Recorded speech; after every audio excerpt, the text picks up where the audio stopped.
Well, good afternoon, everyone. Welcome to Ream Library. I'm Tom Landy. I'm the director of the McFarland Center. This is a great problem to have such a full hall today.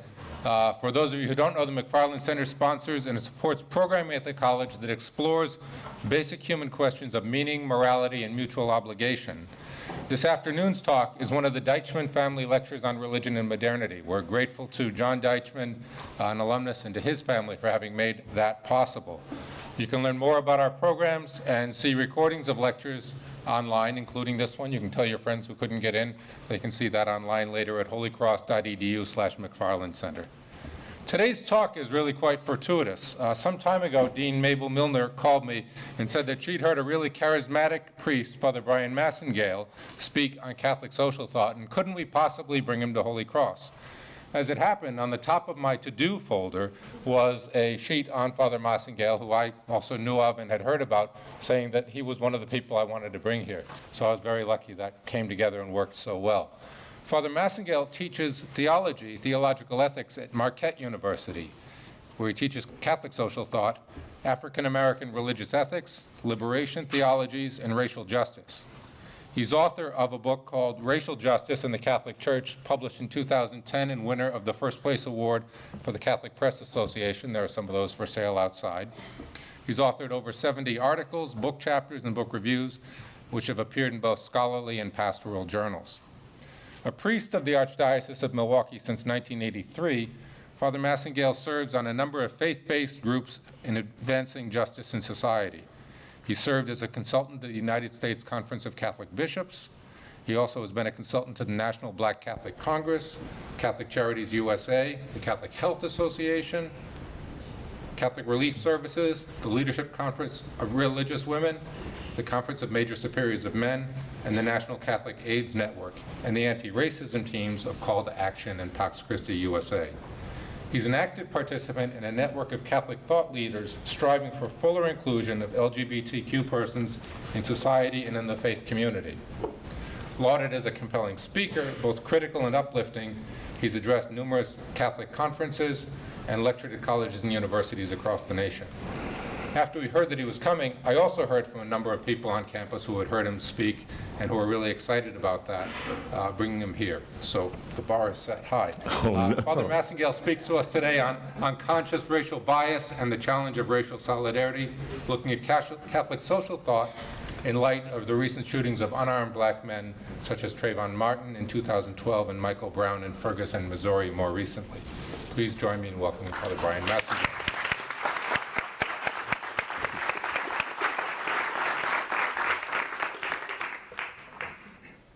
Good afternoon. I want to thank the McFarland Center for their gracious invitation and inviting me to come and speak to you on such a pressing issue. And as he was giving me that introduction, he said the bar has been set high. Well, the bar is set high for you because I have not been to Holy Cross before. At least last time I was here like 22 years ago. So I'm going to compare what happens here at Holy Cross with what goes on at Marquette University and see if you're better than my students. So we'll find out who has the better students, Marquette or Holy Cross. Now, throwing down a challenge right now, good. Unconscious racial bias and the challenge of solidarity. Catholic social reflection thought post Trayvon Martin and Michael Brown and ...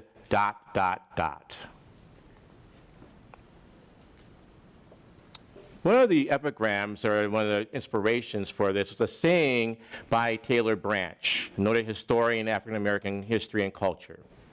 And his saying is, at the beginning of his masterful trilogy examining the life of Martin Luther King Jr., he writes, almost as color defines vision itself, race shapes the cultural eye. What we do and do not notice, the reach of empathy, and the alignment of response. What my presentation this afternoon is going to do is to examine the ways in which race shapes what we see, what we notice, what we do not notice, and how race shapes who we have sympathy for and whom we have what I call a socially induced callous of indifference toward. That, in a sense, is the nutshell of my presentation. Now, to get there, I notice a lot of you are students, and you're probably here because you've been induced by the fact you can write something about extra credit or do some kind of reflection project that can help your grade or something. And so because of that, this slide is for you, because I know you're all tired and it's like one more thing to go through. So here's the outline of the presentation. So if you fall asleep, just get this. When you wake up, then you'll know where I'm at, and you can actually look intelligent and think, oh my God, you paid attention to the whole thing. So 6 points. Basically, I'm going to start with the necrology. It's a fancy word meaning a roll of the dead. Then I'm going to take a look at culture and how culture contributes to what I call unconscious racism. Then looking at racially selective sympathy and indifference. Racially selective sympathy and indifference. Then look at how racial isolation plays into social indifference. Then putting this in the context of faith. Faith and a summons to a cross-racial solidarity. Because there are many ways in which we can look at the shootings of unarmed black men. We can look at them sociologically, historically. I'm here to look at them theologically and put this in the context of faith. And then finally, to look at the challenge, the ongoing challenge that these incidents give to people of faith and to the Catholic faith community in particular. So those are the 6 points, the beginning, the middle, and the end. If we depart from the outline, it means that we're having a Pentecost moment. The Holy Spirit is coming down. I'm just going to run with it for a little bit, but then we'll come right back to it, and we'll find the outline. It means you got to pay attention, because if you get a Holy Ghost moment here, and you don't get that in your notes because you think this is all you need, then you got a problem, okay? Especially if your professors are here and saying, oh, you missed the Holy Ghost moment, okay? So when you got this down?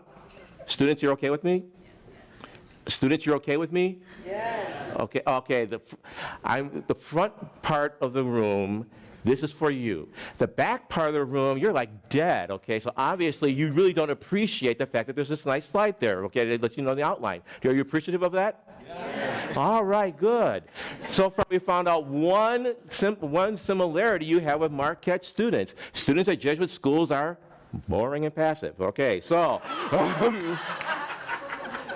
Whoa, did I go there? Yes. On a more serious note, I'm haunted today. I'm haunted not only by the events that unfolded and are still unfolding in Ferguson, Missouri. I'm haunted by the numerous shootings and killings of unarmed black men. We hear about these men in news stories and as statistics, but I think it's important to understand that we're dealing with human beings. We're dealing with somebody's son, somebody's uncle, somebody's father, somebody's brother, somebody's fellow student, somebody's neighbor. Trayvon Martin, killed February 26, 2012 at the age of 17. Note, I didn't say died, because died is too sanitary. Jordan Davis, killed November 23, 2012 in Jacksonville, Florida at age 17, simply because he was listening to loud music outside of a 7-Eleven, and the person pulling up next to them thought that maybe they were dangerous because, after all, what young people listen to loud music? Jonathan Farrell, killed September 14, 2013 at the age of 24. He had crashed his car and was simply looking for help, and he knocked on the door in a suburban neighborhood.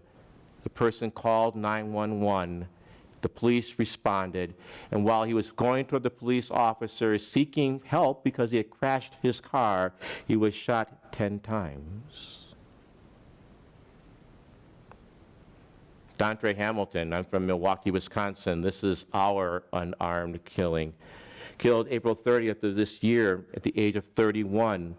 Shot 15 times by the police while unarmed because he was mentally ill.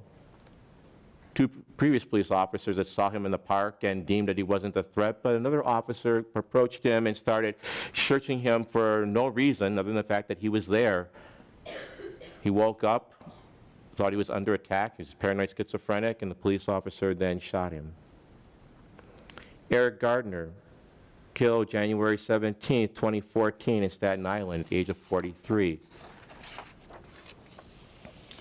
John Crawford III, young father, age 22, shot in a Walmart because he was shopping for a toy for his son and picked up a toy rifle. And some other patron in the store saw that he was carrying around a rifle, a toy rifle, and called the police. And of course, Michael Brown, killed August 9, 2014. The list can, and indeed sadly does, go on and on.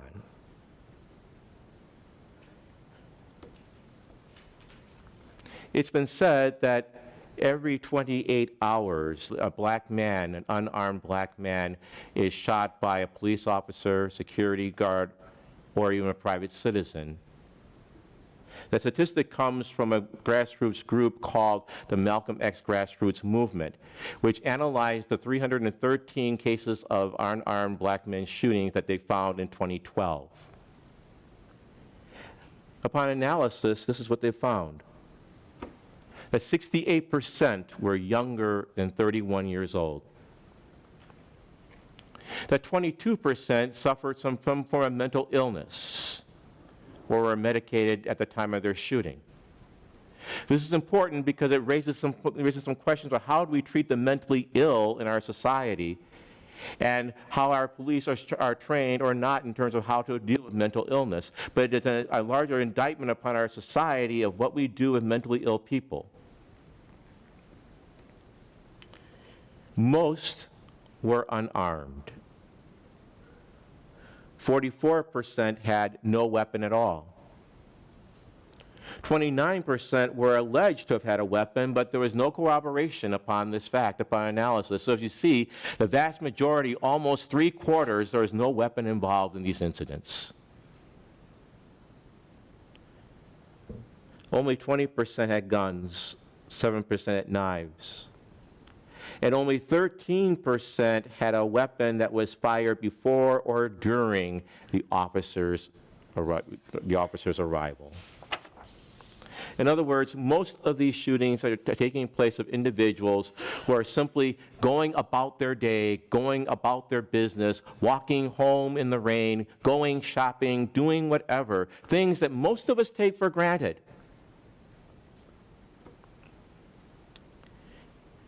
Yes, the details and the circumstances of each situation varies. Each has its own unique imprint. Some were killed by police officers, others by private citizens, others by store security guards. And in some cases, the investigation still continues and the judicial process is still incomplete, as with Michael Brown. But there is a pattern here, and it is disturbing. And I want us to look at the broader picture that I'm trying to paint for us. This pattern has been eloquently expressed by the noted New York Times columnist Charles Imblow, who writes, "There is an eerie echo in it all, a sense of tragedy too often repeated. And yet the sheer, morbid, wrenching rhythm of it belies a larger phenomenon, one obscured by its vastness, the one that is only seen when one steps back and looks from a distance and with data. The pattern is the criminalization of black and brown bodies, particularly male ones, from the moment they are first introduced to the institutions and power structures with which they must interact. Or, as the Malcolm X grassroots movement put it more directly, what we are dealing with here and what we see in this pattern are the effects of socialization, the effects of social conditioning. They write, police recruitment, training, policies, and overall racism in society conditions police and many other people to assume that black people are violent to begin with. This leads to police overreacting in situations involving African American suspects. It also explains why so many police claim a black suspect looked suspicious, or they thought he had a gun, or they felt there was danger. We are dealing with social conditioning. That's what I want to lift up in my presentation today. I want to speak of the impact of unconscious racial bias and socialization, and how it reflects and instills the criminalization of black men and racially selective sympathy and indifference. Now, why do I do that? Because it's too easy for us in this room to sit and to say, oh, bad police officers. It's too easy in this room to say, oh, it's their problem, but it's out there. No.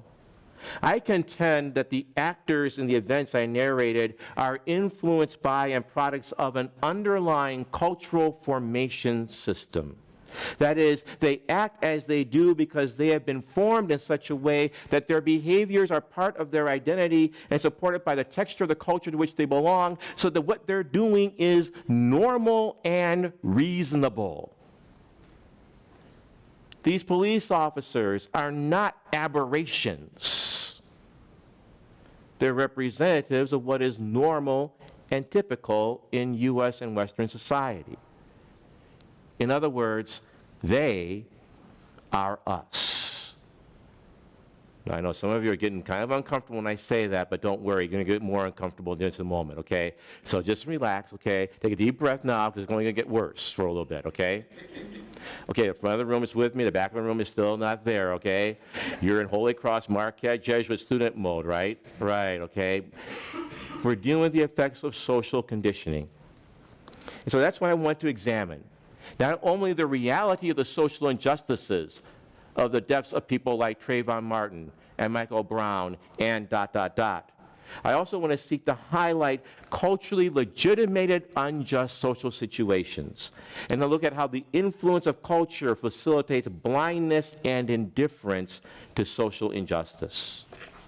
We have to look at the cultural meaning of the events that we've just looked at and witnessed to, the cultural meaning of the deaths of these young men, and yet also the cultural meaning of the continual denial of any racial motivation and the inability to grasp any offense.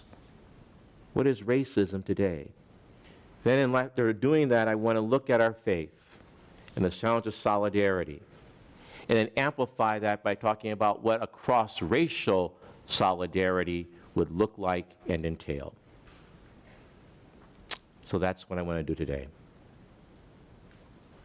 In the book that Tom referred to, Racial Justice in the Catholic Church, I have struggled with how to account for racism today. Because when I teach this at Marquette, my students give me most of them basically say, oh, Father Massingale, we understand that racism is a problem for your generation. And my response is, oh yeah, so after all the dinosaurs die out, then there's no more problem, right? But I have to forgive my students, because racism obviously is not the same today as it was yesterday.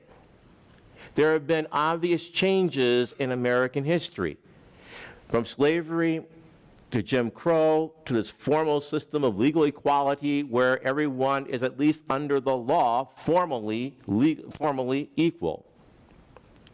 But yet, and we also, as I also said, I teach my courses in racial justice, is that, most of us are victims of what I call the 15-second history of African Americans in the United States. Blacks came here, we were slaves, it was bad. Lincoln came, freed the slaves, things were good, but things were still bad in the South. Martin Luther King came, March made things better. Now we have a black president, and now we're post-racial. And that's black history in 10 seconds.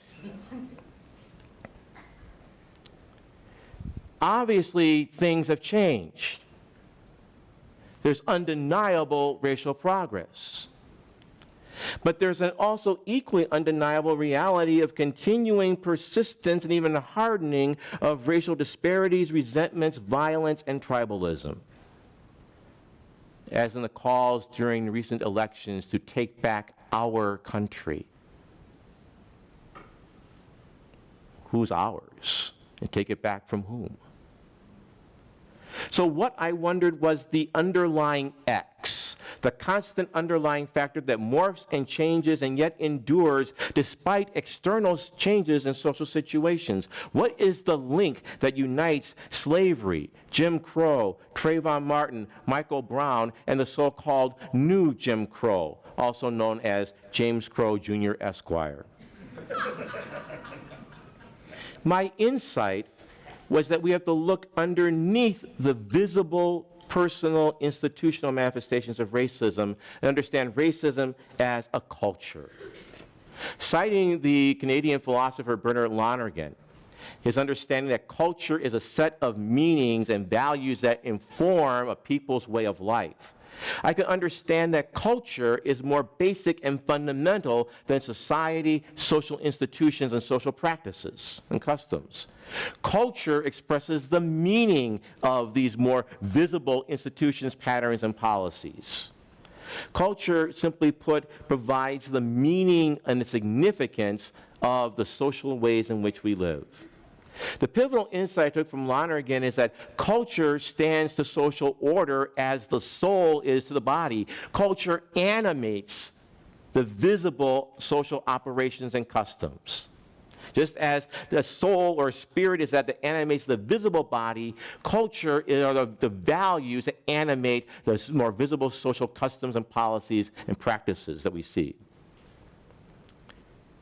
Moreover, I said that cultures are formative.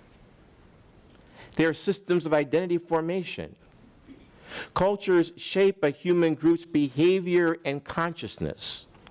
They condition our thoughts, our values, our actions, and our awareness. They provide the matrix of meaning for answering questions of who we are and what we stand for. So what I'm doing is arguing for a more cultural and systemic understanding of racism. Racism tells us who we are and who we are not. Racism is a system of meaning that's attached to visible skin color differences. After all, why is being white or brown or black or Asian or yellow, why is that socially significant? It's socially significant because of the meanings and values that our culture attaches to these visible differences. And they tell us who we are, even if it's we are not like them. And this who we are shapes our personal consciousness. It justifies the existence of race-based economic, social, and political disparities. And it gives us associations of criminality, promiscuity, incompetence, and laziness that are learned and form the basis of who we are and who we are not. In other words, race, all too often, tells us who we are. Now, this gives me a way of pivoting then to the third point I talked about, and that is unconscious racism. Unconscious racism connotes how race can operate as a negative but not conscious and deliberate or intentional decision-making factor due to the pervasive cultural stigma attached to dark skin color in Western culture. We've all been socialized, although in very tacit and hidden ways, to associate dark skin color with danger or stupidity or incompetence, immorality, promiscuity, criminality, or to be honest, with even exotic thrill or erotic excitement. The pivotal insight of unconscious racism is conveyed in the following paragraph, and though it's lengthy, I put it up here because it's worth reading and reflecting upon. Americans share a common historical and cultural heritage in which racism has played and still plays a dominant role. Because of this shared experience, we inevitably share many ideas, attitudes, and beliefs that attach significance to an individual's race and induce negative feelings and opinions about non-whites. At the same time, most of us are unaware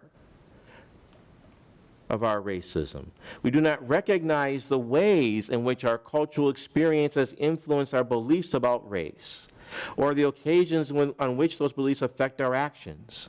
In other words, a large part of the behavior that produces racial discrimination is influenced by unconscious racial motivation. Let me break that down and say it in more plain English. Because of the set of meanings and values that are attached to skin color in our society, through our socialization, we have learned at a pre-conscious level to attach negative associations with dark skin color, which induce negative feelings and attitudes about non-whites.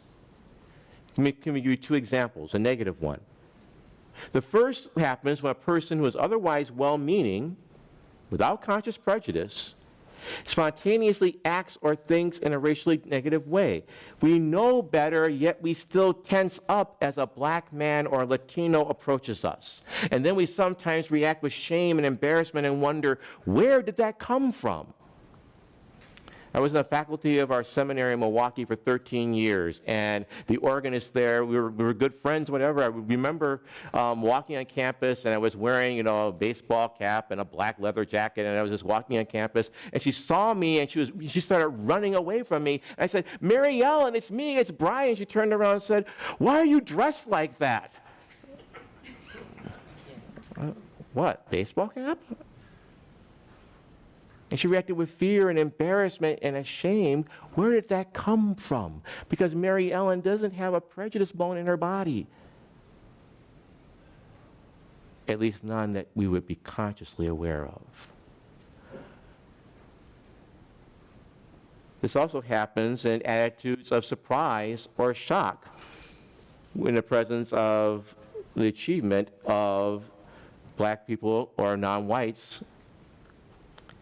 It manifests itself in a spontaneous surprise that often arises in the face of black ability and accomplishment. I once gave a lecture before a group of women religious, whom we call nuns. And one of them came up to me afterwards and said, "Father Massingale, you are so intelligent and so articulate, you must have been taught by one of our sisters." And I looked at her and said, "No, I was taught by my mother and my father." And she looked at me with puzzlement, and I said, "Sister, would you have ever gone to a white priest and said, 'You're so intelligent and so articulate, you must have been taught by us'? Didn't you presume that the only reason I would be intelligent and articulate is if a white person made me that way?" She walked away and didn't talk to me for the rest of the weekend. But I wasn't calling her racist. She did not set out to be a deliberate or callous bigotry. She didn't set out to intentionally insult me or demean me.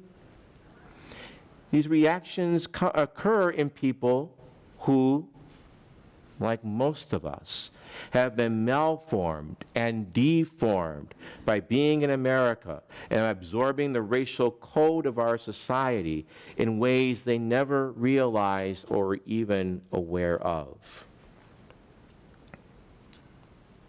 So what does this have to do with the shootings of unarmed African American men? Let's draw the connection by talking about selective sympathy. The fact that this racial conditioning occurs without conscious awareness and is acted upon without deliberate advertence does not mean that it is innocent or without harm. Let me give you an example that occurred during Hurricane Katrina. At the height of Hurricane Katrina, a controversy arose over the publication of photographs that depicted individuals engaged in doing identical actions in the same place at the same time, yet defined in very different ways. In the top photograph, you see a young African American man, and the caption says, "A young man walks through chest-deep floodwater after looting a grocery store in New Orleans on Tuesday, August 30th, 2005. In the bottom photograph, you find two white individuals. The caption says, "Two residents wade through chest-deep water after finding bread and soda from a local grocery store after Hurricane Katrina came to the area of New Orleans." Engaged in identical actions, neither one paid for anything that they're carrying. But one is finding, the other looting. Now, after a flurry of controversy, these were removed from the internet, but this goes to show you that once you post something on the internet, it's never gone. Keep that in mind for your future employers. Just a word to the wise. And there was accusations of racism. Was there racism here? Yes, but not in the sense of deliberate, conscious intentionality. It wasn't that some editor said, "Oh, these are black people, they're looting. These are white people, they're finding." They're simply playing into what we all know. It's preconscious, unconscious. But just because it's preconscious and unconscious doesn't mean it's without effect. Because the association of African American criminality had a major role and impact in terms of America's response to the victims of Hurricane Katrina. Remember the controversy or the news reports of widespread mayhem and rioting and raping and pillaging that was going on at the Superdome and the Convention Center. The place was deemed so dangerous that rescue efforts had to be suspended, only later to discover that it didn't happen. But it's reported as true and accepted as true because it fed into what we already know. Just because this is unconscious doesn't mean it's without severe, even devastating social impact. Authors call this impact cultured indifference or selective sympathy. It's basically the unconscious failure to extend to a minority the same recognition of humanity and hence the same sympathy and care given as a matter of course to one's own group.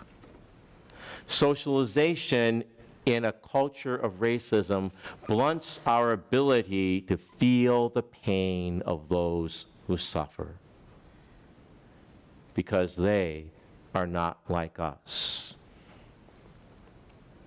This indifference rooted in unconscious racism is important for understanding the public discussion concerning the shootings of unarmed young black men. For example, what black men and women call profiling, many white Americans consider reasonable behavior. For them, it is a self-evident fact that the vast majority of crimes are committed by black males, despite empirical evidence to the contrary. And so they deny that they're racist, for they don't believe that all black men are dangerous or malevolent. But on a visceral level, many white people, because of the way in which we've been socialized by the media, are convinced that most black men could be, and thus they are justified in presuming that we are until we prove otherwise. This is why the language of profiling and presumption of guilt neither resonates with many Americans, nor does it greatly disturb them. Profiling becomes reasonable. You're simply playing the odds. And if a few innocents get inconvenienced or harmed, well, that's the price we as a society are willing to pay for safety. Now, let me show how this played out in Trayvon Martin's case. This is the sentiment that was expressed in the comments of the first juror to speak publicly after the acquittal of George Zimmerman in the killing of Trayvon Martin. Identified as juror B37, she stated in a news interview, quote, "I think George Zimmerman is a man whose heart was in the right place. But it just got displaced by the vandalism in the neighborhoods, and wanting to catch these people so badly, he went above and beyond what he really should have done. But I think his heart was in the right place. It just went terribly wrong."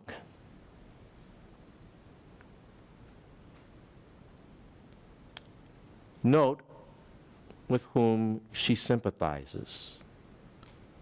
She states that things went wrong. We can say, for whom? At least Zimmerman's heart was in the right place. He acted reasonably, trying to protect his neighborhood from vandals. Never mind that his barely 17-year-old victim was not a criminal. Never mind that Trayvon Martin's heart may have been also in the right place, just trying to walk and eat his candy in the rain. He becomes an unfortunate but necessary victim of a reasonable desire for safety. This is how racism enters the picture. Not in the sense of deliberate, conscious, intentional acts of meanness.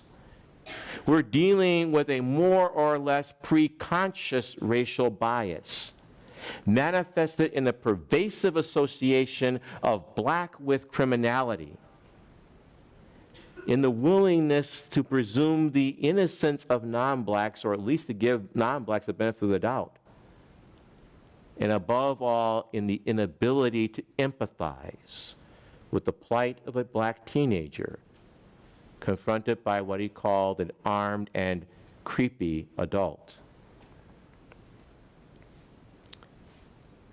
But there's still something else we need to lift up for a fuller picture to understand why this can happen in our society.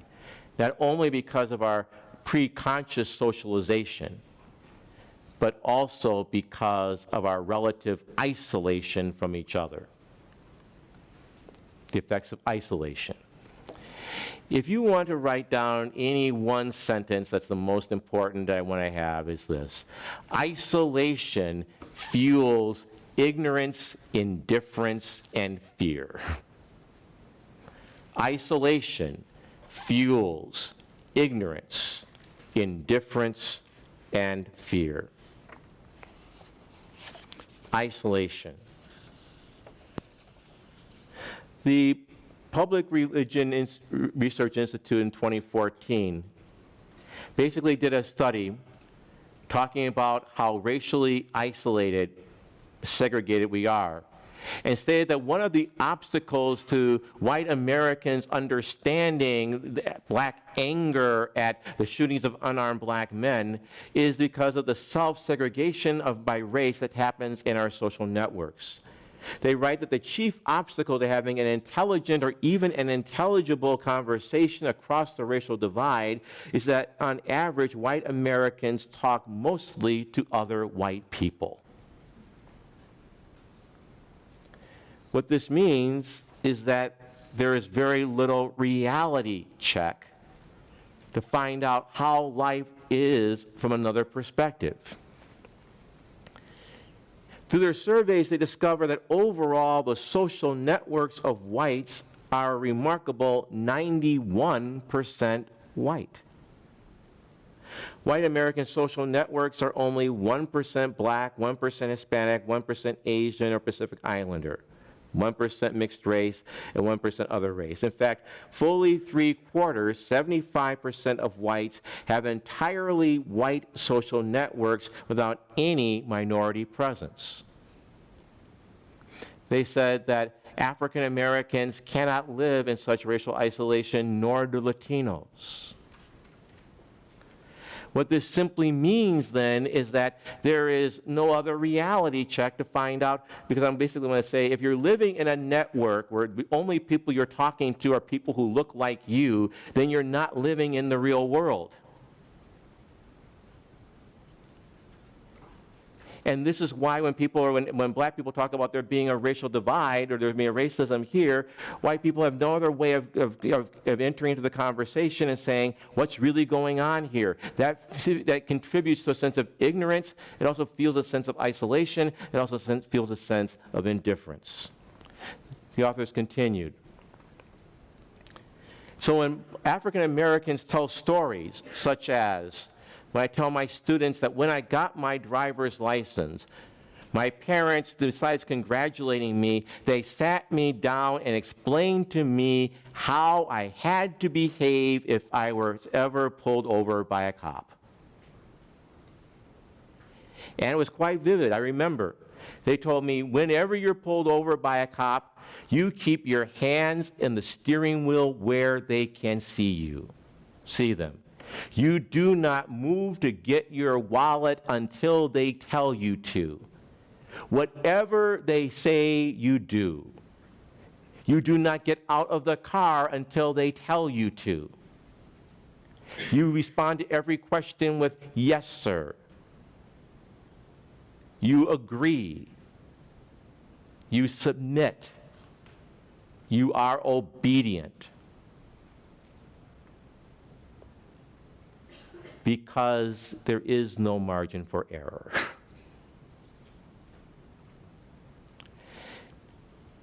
Now, I asked my white friends whether their parents gave them the same lecture. None of them had ever heard that lecture. And yet, because of the racial divide and isolation that we experience, these are stories with which many white Americans in the study are not socially positioned to hear. Our isolation from each other contributes to the racial lines that we experience in talking about events such as the Watts riots or the O.J. Simpson verdict, or more recently the shootings of Trayvon Martin and Michael Brown. The images, the stories, they feel alien in. And so they continued, if perplexed whites want help understanding the present unrest in Ferguson, nearly all will need to travel well beyond their current social circles.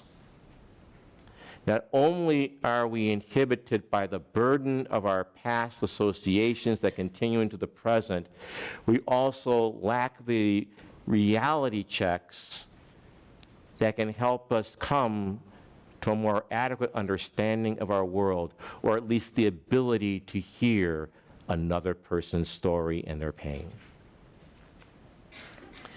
This leads us to our faith reflection. The virtue of solidarity in Catholic social thought. The virtue of solidarity is a pivotal concept in Catholic social thought, especially emerged during the pontificate of Pope John Paul II. He talked about and enunciated this virtue in response to both the fact of human interdependence. The fact is that we cannot live apart, that we are mutually dependent upon each other, but yet also the second thing that motivated him was a tragic reality of social and economic divisions.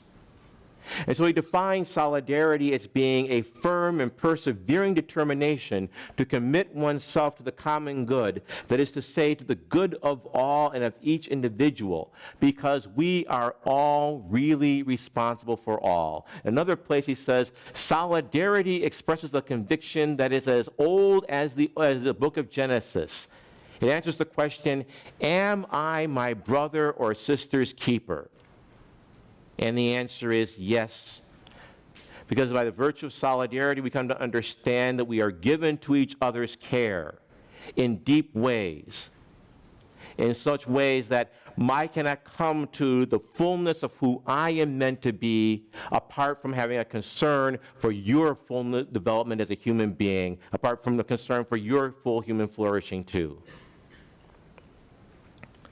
He further says that solidarity is not a vague sentiment or feeling of distress. It's not only sympathy or empathy. Rather, he says that solidarity is a persevering determination to act.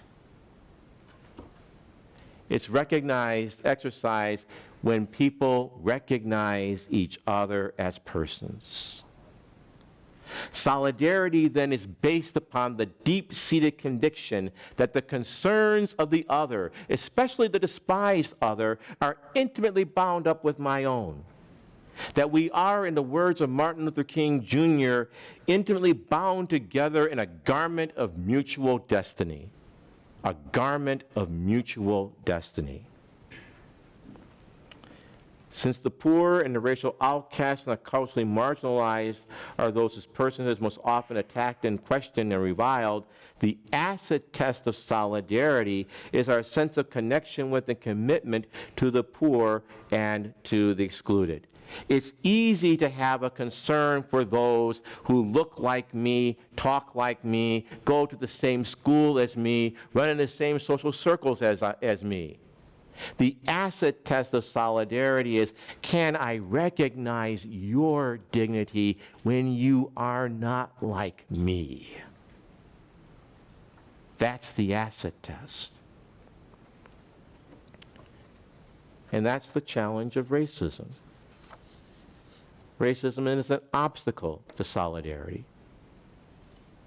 It may be preconscious, it may not be deliberate, but because of our malformation, it keeps us from recognizing the despised other as equal to us, as having a claim to our attention, of even noticing them.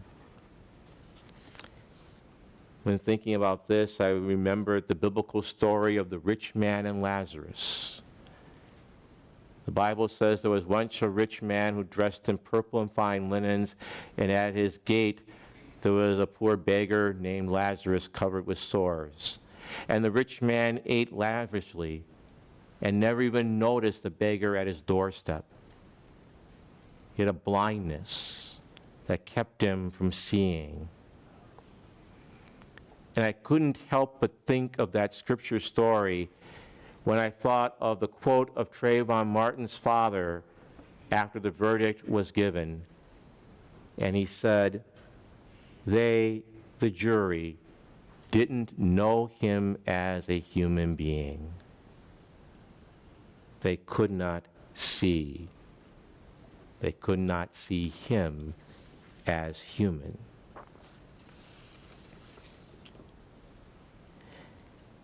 That's the challenge and the summons of our faith. To cultivate this deep sense of solidarity and concern for the other, especially the one who does not look like me. It's a summons to fight against our own deep cultural malformation that holds us hostage and in bondage in ways that we're not always even aware of. It leads to what I call a sense of cross-racial solidarity. What would authentic cross-racial solidarity entail? It would seem that the following would be among its essential requirements. 1, the ability to hear and be present to black anger.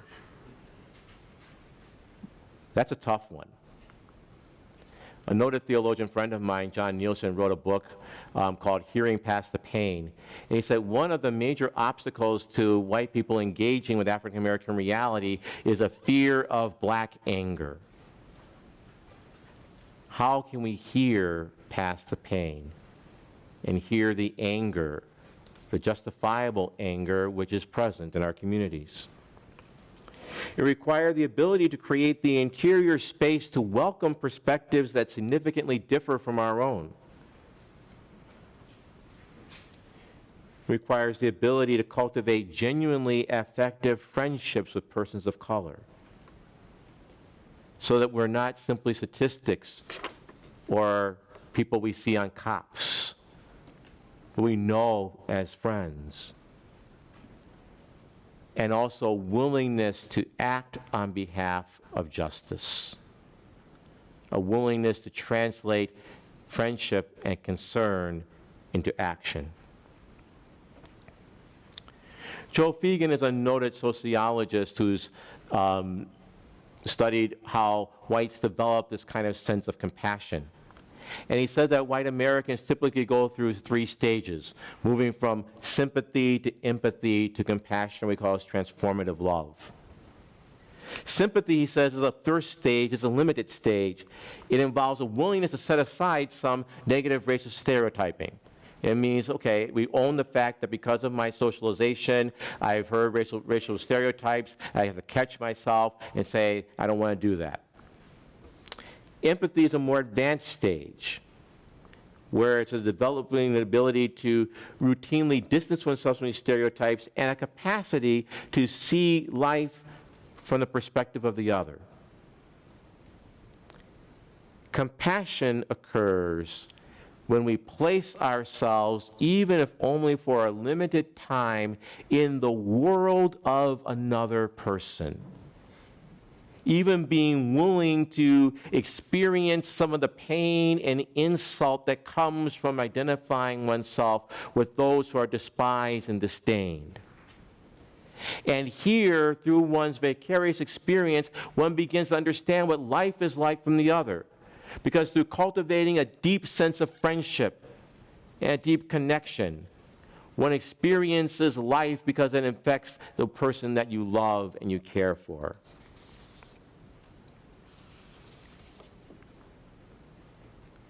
Walt Harrington was a New York Times journalist who reports going to the dentist's office one day, and you know how dentists have you back in the chair and they want to carry on a conversation with you when your mouth's all propped open and everything.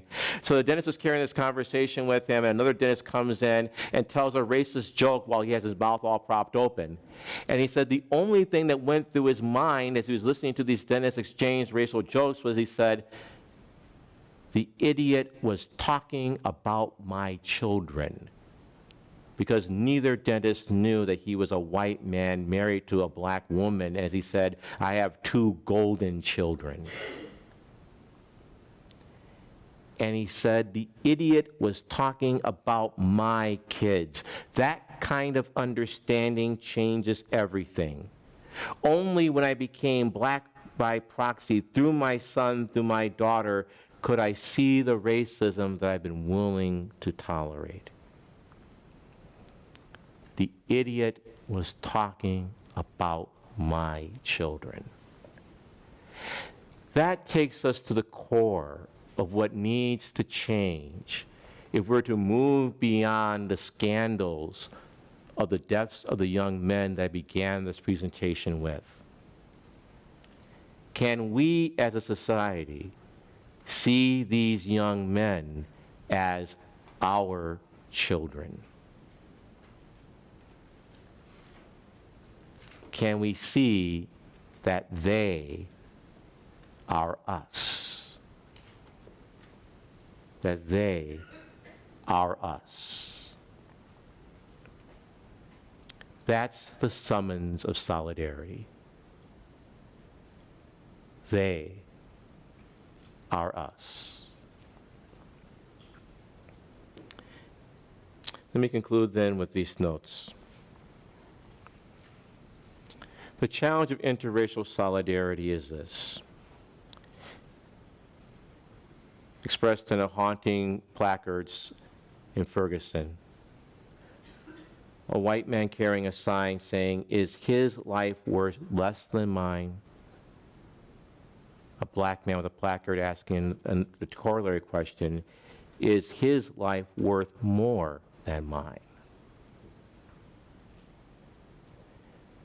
In the 1960s, the noted civil rights activist Ella Baker, she gave a fiery speech in which she said, "Until the killing of black men, black mothers' sons, becomes as important to the rest of the country as the killing of a white mother's sons, we who believe in freedom cannot rest until this happens."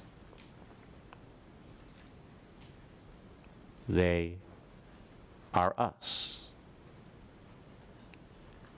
And until we cultivate that, we will all remain victims of the culturally induced indifference, which allows the scandal to continue to unfold every 28 hours in our nation. But there's also a challenge that's particularly relevant for the faith community, and that is the faith community needs to break its silence on this. One author talked about the fact that when these issues are spoken about, it's as if black religious leaders are talking to other black religious people. But this is an issue that confronts us all of Judeo-Christian faith, of Abrahamic faith. Are we our brothers and sisters' keeper? At the height of lynching in the early part of the 20th century, a black man, a black woman was killed extrajudicially every third day in our country for a 20-year period. We're living at a time where every 28 hours a black man is being killed.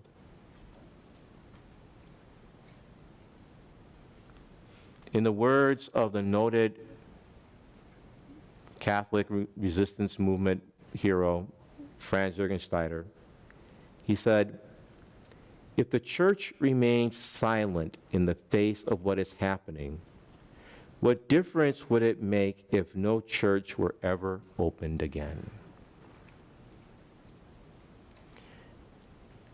Our challenge, and the reason why I'm here at Holy Cross, and the reason why I'm grateful for so many of you coming, is that we need to look at this issue not simply as a political issue, as a matter of political correctness, not simply as a sociological issue, although it is that. We need to look at it as a faith issue. And the reason why I'm standing before you as a Catholic priest talking to you about this is that I want to underscore that what is going on in our country raises profound issues of conscience that are challenges to our faith. And if we go to church on Sunday, if we do all the right things, we may be saying holy words, we may be doing holy things, but we are not worshiping the God of Jesus Christ if we are unconcerned with the plight of our darker brothers and sisters in this country. What faces us is not simply a social challenge, it's a religious challenge as well. And that's why I'm grateful for the opportunity to be here at Holy Cross and to share with you my reflections on what's happening in our world and encourage you to see this as a challenge that's worthy of your reflection, but also as a summons for your faith, to make your faith real by being concerned about our sisters and brothers in our country. Thank you.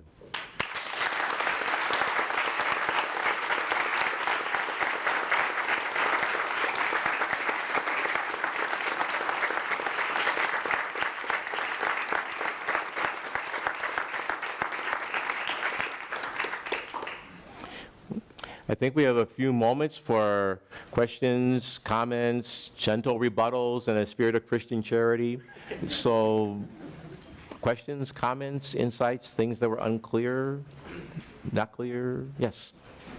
Do you look towards the Pope or to make these kind of racial solidarity steps, or do you think it's necessary for it to be a grassroots movement within the Catholic Church? Both. In other words, one of the things that I'm concerned about is the fact that to this date, the Catholic bishops in our country, with one exception, have said nothing about this. It took the Bishop of St. Louis, it took him like 10 days to finally say something about it. And that's where Ferguson is in part of his diocese. But for example, the bishop of my diocese in Milwaukee, there's another slide that was up here. They said nothing about this, despite the fact that we've had the shootings of unarmed black men. We've had a number of instances of police brutality, and yet they've said nothing. And so part of it is to say, yes, we want our faith leaders to say something. But the other part of it is to say that we are people of faith as well, and that we can put our faith in action, and our faith can call us to this. So it's a both and, it's a grassroots movement, and frankly, that's how most social movements, social change happens. It happens as a grassroots movement, and one of the things that we see now, people are talking about Ferguson and hoping that this can be the beginning of another wave of grassroots activism. That the story, I mean, this is why I didn't want to focus just on Ferguson. There were, in the month that Michael Brown was shot, there were at least 19 other black men who were shot also in that month in various places around the nation. 313 in 2012. So this is not just an isolated incident. So I don't want us to get, but what Michael Brown can do is become that catalyst then for us to pay attention and to wake up to what's going on around us. And so it doesn't just need the Pope. No, not just the Pope, because that again puts the problem up there. Okay, Pope Francis, work some magic here. No, it's all of us that need to be involved in this. That's why I'm doing it. Yes. Do you see this as more of a problem that's just in the United States or as worldwide? Great question. The problem of racialization, the stigma attached to dark skin color, has a unique history here in the United States, but it's not unique to the United States. At the risk of going completely off the reservation here, you can't understand what's happening in Africa with Ebola without understanding racialization. Over 4,500 Africans were being afflicted and died of this disease, and the world didn't really care until someone went to Spain. One person goes to Spain, and the European Union is, oh my God. One person comes here in the United States, an infected Liberian, and all of a sudden Ebola panic breaks out.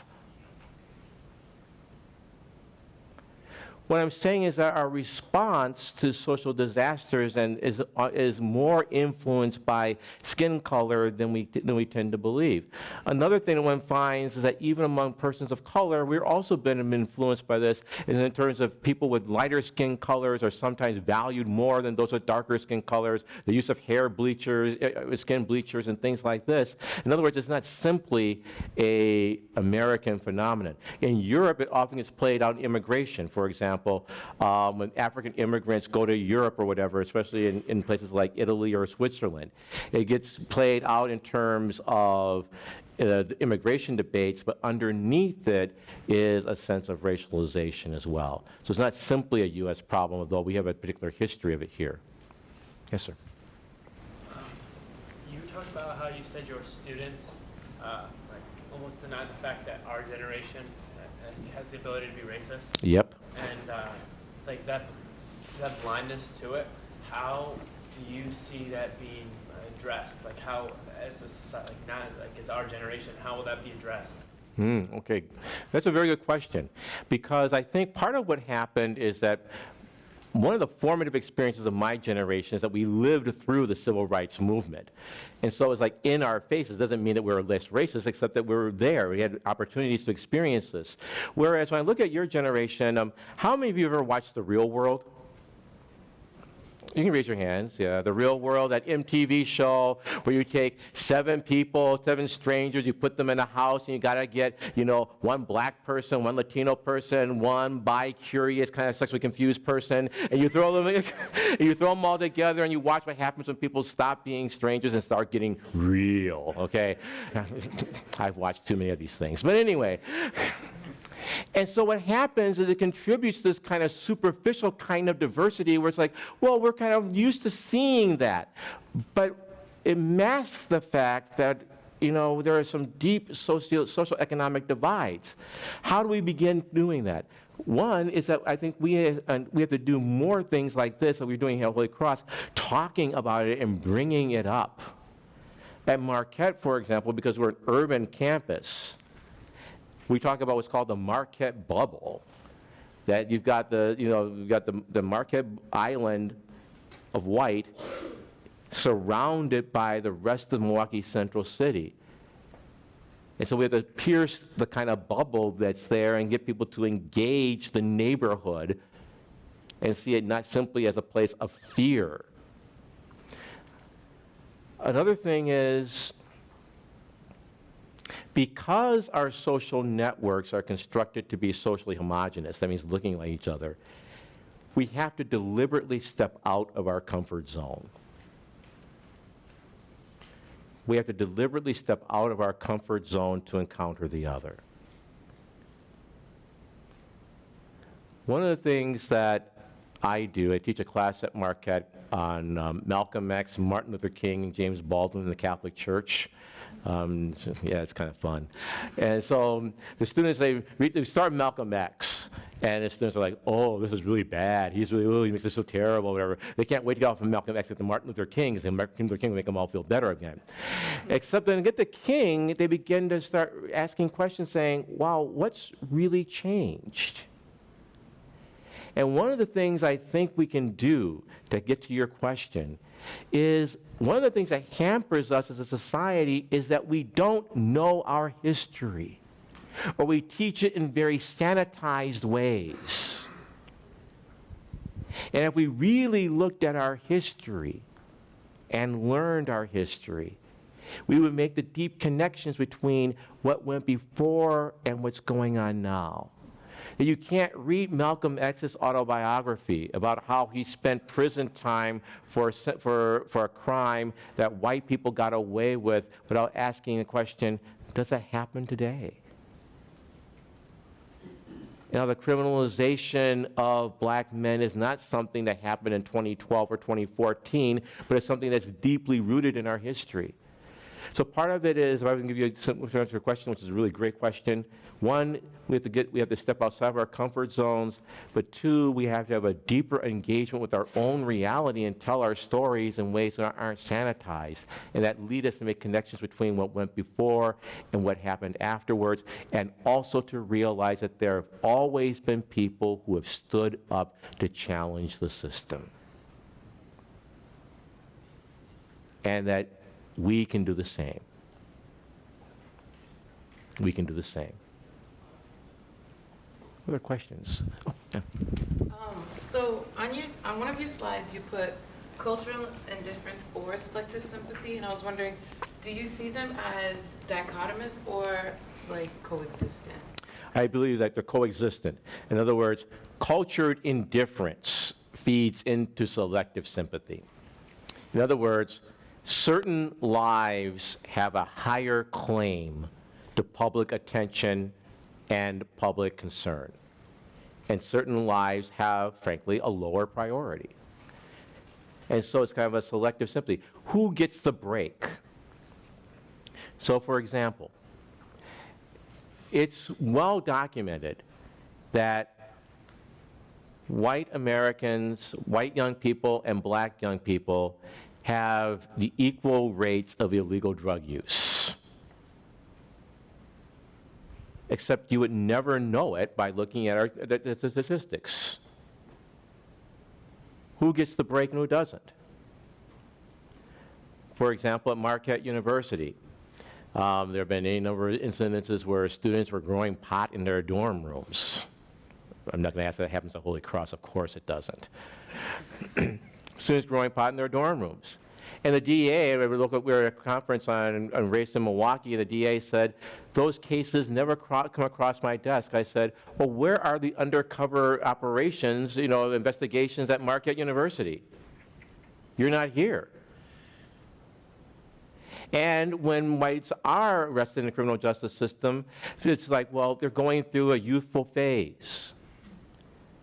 Contrast what's going on, for example, with the heroin epidemic.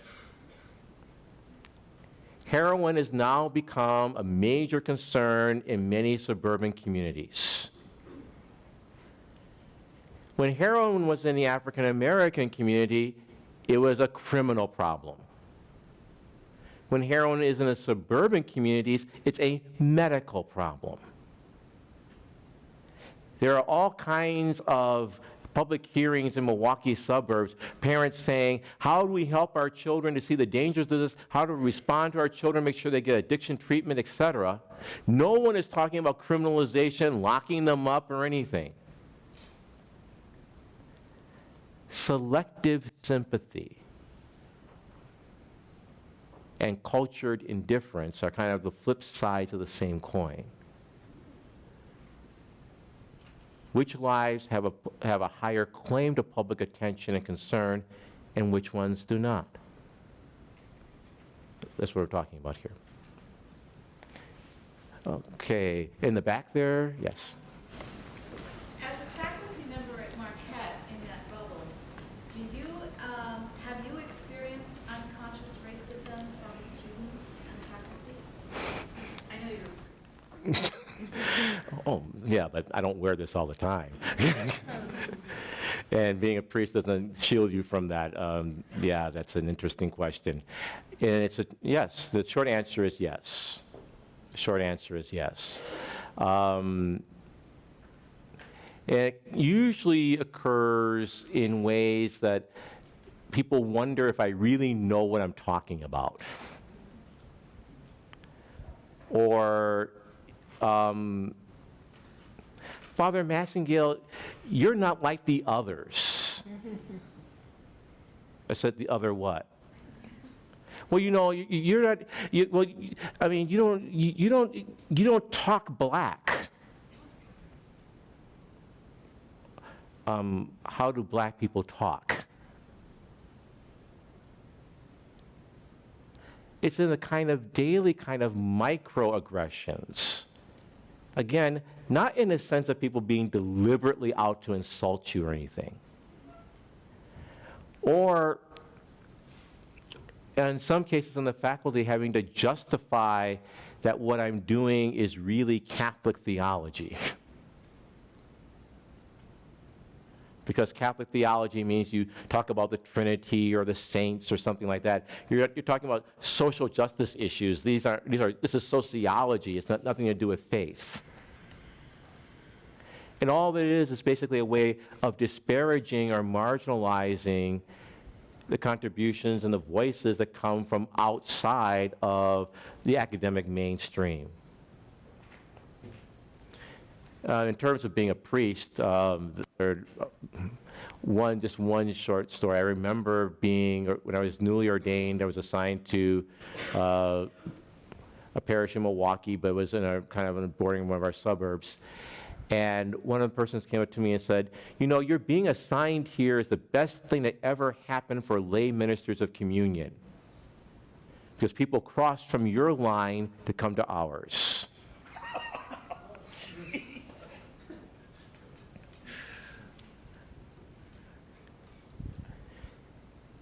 Now, when I say and tell those kinds of stories, I'm just saying to answer the question. I'm saying also that people of faith, unfortunately, are not immune to the racial virus that's infected our nation. That to put it even more bluntly, at times our racial identities are more important to Christians than our Christian faith. And that to me is a real scandal. Do you think that solidarity is the only answer to ending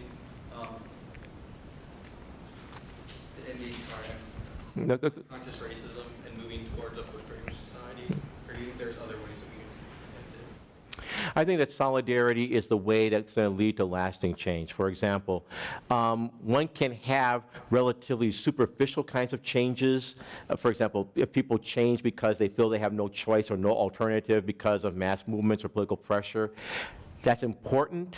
But what happens is that when you have that kind of superficial change without the kind of deeper conversion of heart and attitude, what happens is that the old attitudes will resurface in new ways. So, for example, we don't have Jim Crow laws anymore. We don't have racial segregation laws. There aren't white-only fountains and white-only schools, at least not with the visible signs that are there. We've abolished all of that, but we haven't always attended to the underlying conversion of heart, and so what happens is that those old racial attitudes resurface in other ways. So I'm not saying that cross-racial solidarity, a kind of deep conversion, a kind of understanding that my destiny is really tied up with yours, I'm not saying that's the only way in which social change happens. No, of course not. But I am saying that without that, what will happen is that the old racial patterns will resurface and become reinscribed in new ways, because it's easier to change laws than to change hearts. Now, if there are political scientists that are here, I'm not stepping in your territory. I love change laws. Change laws are important. What I'm saying is that there's another contribution that needs to also be made here, and that's the fundamental changes of hearts and attitudes. That without that, then, we simply will find ourselves, we move from slavery to Jim Crow to now, and we wonder, okay, why aren't things better? We changed all the laws, but we didn't do the underlying changes, which are also important, without which the old patterns simply get reinscribed in different ways. Respond to people who get upset when like President Obama will make a statement addressing the death of Martin Brown, and then a few weeks later, like a white boy in a similar situation is killed, and people get all riled up and say, "Oh, well, this doesn't happen. This isn't making national news." Mm-hmm. People get really upset. Like, how would you respond to that? Okay. One, I would say that the unjustified killing of any human being, regardless of color, is wrong. The unjustified killing of any human being, regardless of race or nationality or creed or sexual orientation, that's wrong. And that we, and I'm speaking as a person of faith, we have to stand up and we have to oppose it. However, I also want to be honest and say that the unjustified killings of whites and the unjustified killings of blacks do not receive equal billing or equal attention. For example, we're not simply talking about Michael Brown. We're not simply talking about Trayvon Martin. We're talking about a whole host of people whom most of us have never found out about or never heard of and never will, because of that social callousness, that social indifference. And so what I'm trying to do is to try to say, wait a minute, let's look at this and say, while all of these deaths are terrible and need to be responded to, there are others. There's been this silent Holocaust that's been going on in our country that we haven't even lifted up and begun to pay attention to. Why? Because it raises deeper questions that make most of us very uncomfortable. That's my response. Yes, ma'am. You said we have to look to our faith to find a solution, and I was wondering how you can find a solution within the Catholic institution, considering it's been historically part of the problem. Like, how do we reconcile with that? Great question. Okay, could you repeat the question? Is that how can I basically reconcile saying that Catholic faith is we need to look at our Catholic faith and the Catholic institution has been part of the problem? Did I get the question right? Good. Absolutely right.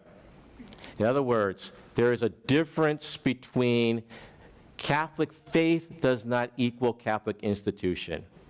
The Catholic faith is bigger than the Catholic institution. And indeed, the Catholic institution has indeed been part of the problem. The Catholic institution, in many ways, has been complicit through its silence on this issue.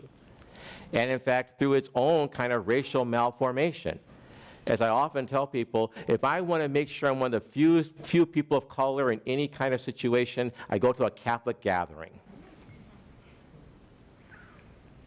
Absolutely. So they're saying, okay, well then how can you be a black priest if you're part of this institution, right? Because I can see that's the next question in your head. And I'm saying this, the only way I can be a person of integrity and still be in the Catholic Church is by being committed to and working for its change. The way I use it is this way. Every church is going to fall short of the vision and call of Jesus because we're populated by human beings. So my role is to drag the Catholic Church into greater harmony with its own faith. Sometimes doing that, always trying to do it lovingly, sometimes doing it by with nice words, sometimes with blunt words, but to say that the Catholic faith is bigger than the Catholic institution. That the values of Christianity are what the Catholic institution needs to be measured by. And when it doesn't, because of its own blindness, its own sinfulness, then it needs to be called out. And to do that doesn't make me a bad Catholic. It makes me sometimes a lonely Catholic, but it doesn't make me a bad Catholic. Yes, ma'am. Do you have any ideas or suggestions for kind of concrete things that we can do as students in our everyday lives from day to day to help start the change in our culture? Okay. I would raise the question, what kind of social media are you listening to and paying attention to? Mostly what kind of comes up on Facebook. Okay, let's get moving on Facebook then, okay. Because again, the problem with Facebook, and then not the problem with Facebook, I mean, don't get me started on that. But the problem with Facebook is that, again, you're talking and you're concerned and you're following what your friends are and what the things your friends send you. And because our social networks are so racially isolated and segmented, we're not going to find out what another, so in other words, one of the things I would say is, have you heard of The Root? theroot.org. It's a wonderful website that talks about what's going on in contemporary society from an African American perspective. So to put that up in your browser or whatever and to look at that. There's a wonderful website called thecolorofchange.org, and to be aware of what's going on there. In other words, to begin to make oneself aware of what's going on, because you can't make a change or make a difference if you're not aware of what's going on. It begins with awareness. And then, when you see something on The Root saying, oh my God, this is what's going on, you can put that on your Facebook page and help your friends become aware of this and watch what your friends say about you then. And you'll find out who your real friends are. But this is one of the things I'm talking about, is that it begins by, we have to step outside our comfort zone and go to the networks that we're not used to going to. Because we just go to default to Facebook or to Twitter or whatever, we're only going to be talking to people who are like ourselves. That's the first step. The second step then is, especially if you go to thecolorofchange.org, you'll find out about a network of many people, many individuals who are like yourselves, who are seeking to be part of movements of change. Those would be two very concrete ways, I would say, for students to begin to start just by becoming aware of what's going on in the world. I think, in my view, it's just, I went to the National Jesuit Student Leadership Conference this past summer, and there was a session about diversity. But when you look in the room, it's just like students of color or students that might identify as LGBTQ, My question is, how can a campus like Holy Cross and like other Jesuit schools, how can we engage the wide population or students that might not even identify as LGBTQ to voice their opinion and get involved in like policies like these?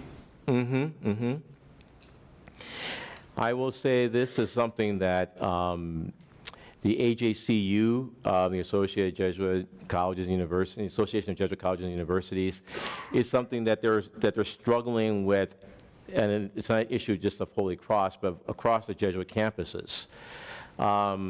This past summer, I gave two kind of major presentations for AJCU institutions, one dealing with higher educational administrators, one dealing with diversity officers. But basically what every Jesuit campus is coming to understand is this. I mean, have you heard the phrase being men and women for others? Oh, okay. You've heard that one, right? Okay. Cura personalis, you've heard that one too? Yeah, okay, good. All right. So we're talking Jesuit language here. Okay, great. What Jesuit institutions are coming to understand is this. We cannot prepare students who are going to be genuinely men and women for others if the only men and women that they come in contact with are like themselves. And that this is a major challenge that Jesuit institutions are beginning to try to grapple with. So one of the ways in which I think the other thing that needs to happen is that for students of color and LGBTQ students, oftentimes the only way people who are not in that experience and come to understand the experience is when those of us who are in it speak. Now you might say that's not very fair, but it's true. Until we speak and speak our truth and talk about the joy of being a part of a group like Holy Cross, but also the pain and the alienation that also comes. Until we speak, people presume that everything is fine. And so one of the ways in which we get people to understand this is by speaking our truth. Let me give a small example how that happened in a classroom. I was teaching this class on social justice, and one of the assignments of the students was they had to prepare a family budget for a family of 3. A mother who had 2 children, one aged 5 and one aged 7. And the first thing was they do, they fill this budget sheet, and they simply say, how much money does she need in order to raise her family in a modest but comfortable level of living? So every student went back, they did their sheets, they came back, and the class average was that this woman needed to take home $5,600 a month in order to raise her family in a modest, comfortable way of living. The adults are like laughing. Because taking home $5,600 a month means that she is making just a gross something like $85,000 a year. So then I had them redo their budget in light of the fact that she works as an administrative assistant at Marquette, and she was making like, $11.50 an hour. And she had fixed child care costs and medical costs. And this is how much money she had left for rent and everything else. And the students looked at me and said, it can't be done. She can't do it. And one of my students, and this is why I talk about speaking the truth, raised his hand and said, excuse me, she's doing it because my family does it. And everybody looked and said, we've got a poor person at Marquette. But he spoke the truth, and he said, this is how it's done, and yes, you don't have your own bedroom, and you don't have cable TV, and you don't have this. And the students were like amazed, and it was one of those holy, sacred moments in the classroom because someone spoke their truth. Another way in which it happens, We're talking about race, and this is the situation where, again, at Marquette, they were saying, well, we don't have race problems of race at Marquette. You know, we all get along with each other here. And one of the students raised his hand and said, excuse me, but that's a bunch of bull excrement. He said something else in class. And I said, well, remember, we have our thing of academic, you know, propriety and how we talk to each other. But Father, that's just bull, whatever. He said, everyone looks at me and they think I'm white. You could have heard a pin drop then. My dad's Sicilian. My mother is black. I'm the lightest of the my brothers and sisters. I see the way people look at my family and look at my brothers and sisters when they visit this campus.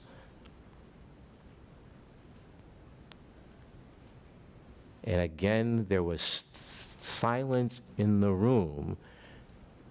The white people looking at him saying, he's black? But what happened was that people spoke of their pain, and when people speak of their pain, it creates the conditions for which conversion can take place. So it's a long answer to your question, but it's basically saying it comes from having the courage to speak the truth, both of one's joy, but also of one's pain as well. You see, we have to stop here. Okay, I know we have to stop here. So thank you so much for your concern. Thank you.